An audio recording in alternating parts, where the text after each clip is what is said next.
I was debating it, but yeah, Jalen Brunson, I guess right now you could, after what happened last night with Jokic, Anthony Edwards, kind of, we went back up and stayed because he's been like electrifying. But Jalen Brunson has probably been the most consistent postseason player right now. If I had to say there was one guy, I guess so. Because when you think about that 540-point games, do you realize only Jerry West, Michael Jordan, Allen Iverson? That's it. He's the fourth one to do it. And think about those eras and those players and what the company's in. He got that herky jerky move.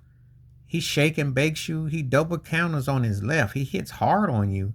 And you don't think it's gonna work, but it do. You can't stop him. He just basically runs out of gas if he's tired.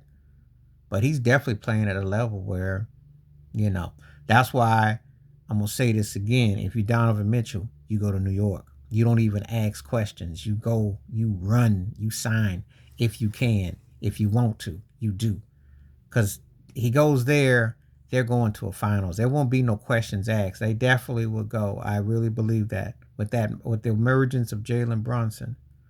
I had a real good buddy of mine passed a few years ago, diehard Knicks fan. He would have loved Jalen Brunson. He would have loved him because he embodies the New York spirit. And you got to start wondering from a postseason perspective. I mean, you got to start putting him maybe Walt Clyde Frazier. If the Knicks were to go off to the finals, I mean, because I mean, he's really been something else. You know, I'm sure people will ask how he would have worked. Could he have made it 30 years ago with you and them? Well, if they'd have, and all due respect to John Starks, they'd have had someone like JB with Patrick Ewing and Oakley, Anthony Mason and them, then they may have beaten the Bulls. Might sound like a bold statement, but think about it. They didn't have anybody who could really. Mark Jackson wasn't dancing on the perimeter. And I said this before. Missing Bernard King or Michael Ray Richardson was a big thing for Patrick Ewing and the Knicks. He didn't get those guys when peak prime, and especially when the Bulls were emerging and so on and so forth. Because easy buckets was not, the defense was one thing, but the games against the Bulls, it came down to guard play, and Jordan and Pippen beat them at them, and they were scoring.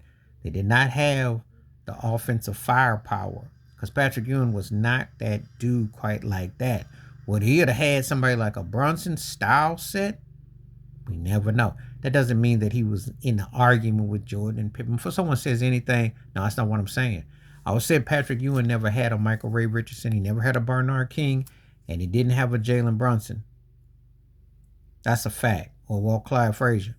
You got to have a high caliber IQ player and talent to take down a dominant presence. So just like Jalen Brunson doesn't have someone as a sidekick like a Ewan or Bernard King right now. Because I believe with the Bernard King, with the Jalen Brunson type talent right now, oh, they coming out the East. They beat Boston. They beat them royally and brutally. Because Brunson alone and the efforts that they get with running a 7-man rotation, you put them with a guy of that caliber, oh yeah, they coming out. They bout Nick and beat anybody. They just got through beating. I know Embiid was hurt and coming back, but they beat a league MVP candidate and they beat Philly. And this Pacers team don't do nothing but score. So, and you got a championship. You got 2 championship head coaches they're going through. Keep that in mind with what he's doing. In case you don't remember, Rick Carlisle won the title with the Dallas Mavericks 2011. Rewind that back with Nick Nurse 2019 with Toronto. So you beat a world champion head coach and you can throw numbers like that on them, and they are gearing their defense and their zone and everything. They can't stop you. What's that say? So keep that in mind when we talking about how impressive Jalen Brunson's run is right now.